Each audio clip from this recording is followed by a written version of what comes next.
We are back on Inside Politics today. Our guest is former Tennessee Governor Bill Haslam, talking about his new book, The Faithful Presence, The Promise and Peril of Faith in the Public Square.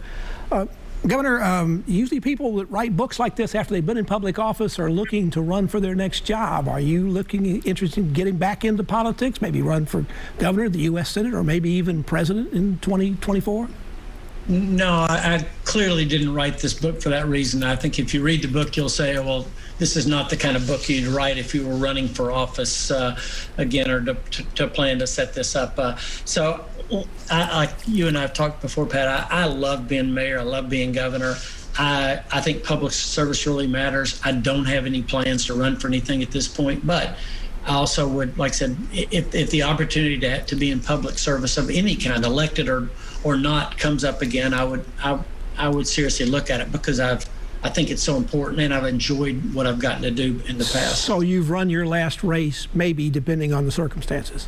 Yeah, I really don't know the answer to that. I mean, I certainly am not planning on another race anytime in the near future. But, again, I never. If you'd asked me 15 years ago, would I be the governor of Tennessee, I would have laughed. So who knows? Do you miss being governor or being mayor? I mean, you're right at the center of everything.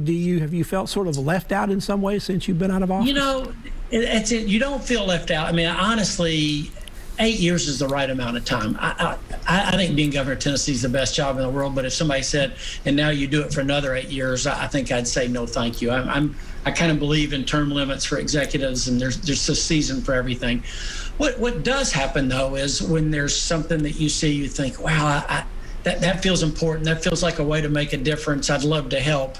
And you realize, well, you're not in that role in the same way anymore. So I don't feel left out.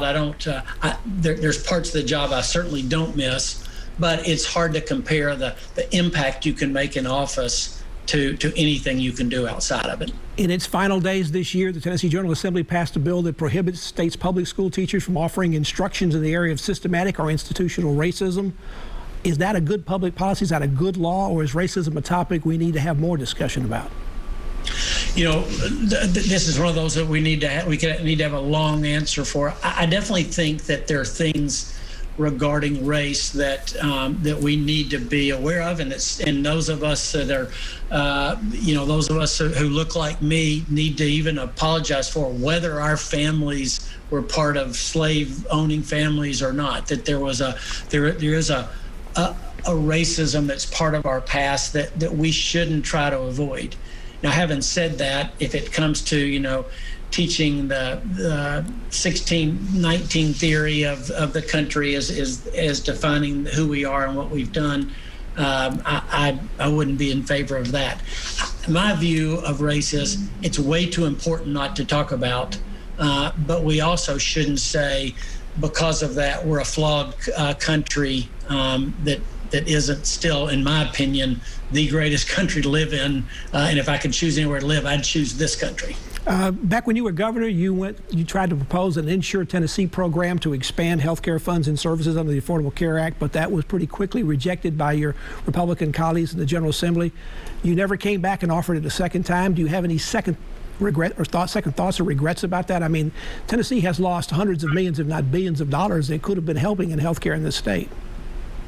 No, listen, I clearly thought that our plan was the right thing to do. It took what I thought were conservative principles and added it to what the federal government was doing through the Affordable Care Act that I thought would have been good for the state. My regret is I probably didn't. I wasn't obviously as persuasive as I should have been. I should have done a better job of pulling the legislature along with us when we were having these conversations and negotiating what I thought was a really good deal with the federal government. We did it in a special session, so it forced people to decide quickly rather than having time to think it through over a period of time. So I think, we had some tactical errors in how we approached it. Having said that, I still think it was the right idea, and wish we could have gotten it done. This year, the Republican supermajority in the legislature also seemed to declare political war on the LGBTQ community, especially young transgendered population.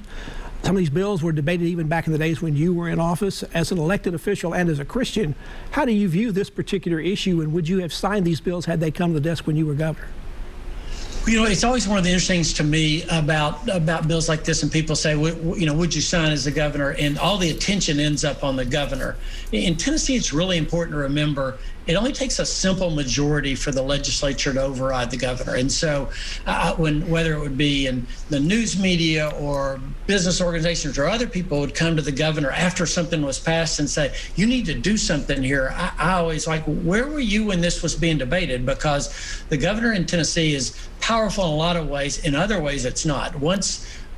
If it only takes a simple majority, the exact same votes the second time that voted for it the first time can make it happen. So I think the governor's role in a lot of these bills, people look to in the wrong way, given the nature of how it works in Tennessee. One place where the governor has absolute control is pardon and clemency, particularly in capital cases. In the book, you said that you see no biblical position in the scripture one way or the other about the death penalty, but what could be more clear than thou shalt not kill? Does that not apply to the state? Well, I think, and again, this is a longer discussion than we can have in a quick snippet, but I think the thou shalt not kill of the 10 Commandments is not talking about a situation where somebody has committed a heinous crime, which in Tennessee, if you're convicted of a sentence worthy of capital punishment and you've had all of your appeals and gone through the whole process, the cases we looked at were clearly cases where a horrible crime had been committed.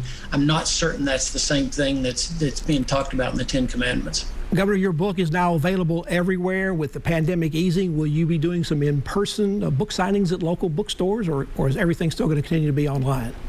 No, we're going to.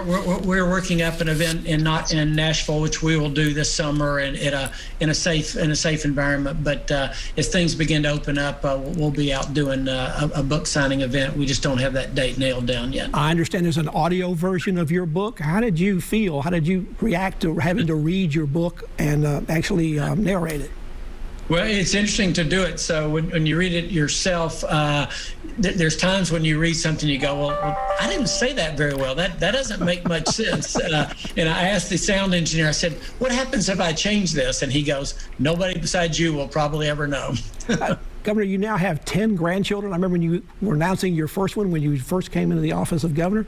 That's an astounding number to have to keep up with just all their names, much less their birthdays. I have 4 grandchildren. I know you love your children, but your grandchildren is how you can see posterity coming, and of course they're great to spoil. Yeah, they're great to spoil. And you also have a little different perspective. Getting a little older gives you a little clearer picture of the things that matter versus the things that don't matter when it comes to raising children. So, and it's way, way, way more enjoyable to be the grandparent. I'll say that. Governor Haslam, thank you so much for being on the program. It's a good book. I hope people read it. It's a very timely topic. Thanks, Pat. It's always a pleasure to be with you. That's Inside Politics for this week. Thank you so much for joining us. Hope you'll be back here again for a future show. If you can't get enough politics in the meantime, go to the NewsChannel 5 website. You'll find my Capitol View commentary there. There's a new commentary posted every Friday afternoon. Enjoy the rest of your weekend, and we'll see you back here next time. Goodbye.